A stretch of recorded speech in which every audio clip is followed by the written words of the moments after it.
Insiden kebakaran menimpa sebuah bus di Kabupaten Aceh Tengah pada Senin, tanggal 15 November tahun 2021.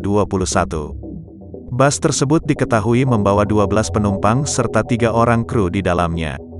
Saat badan bus terbakar, para penumpang panik dan berhamburan keluar untuk menyelamatkan diri.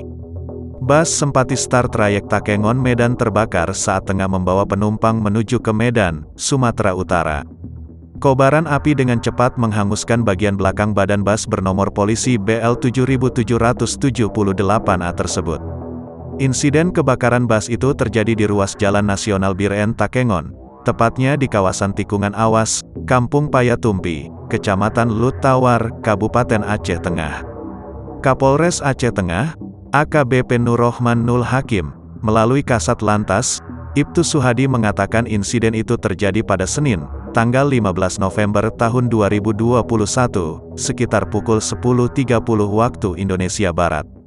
Menurut Suhadi, terbakarnya bus Sempati Star berawal ketika supir bus bernama Anwar merasakan rem bagian belakang sebelah kanan macet. Tak lama kemudian, tepatnya ketika melintas di tikungan Awas Payatumpi, tiba-tiba ban meledak. Ledakan tersebut juga mengakibatkan percikan api sehingga membakar bagian belakang bus.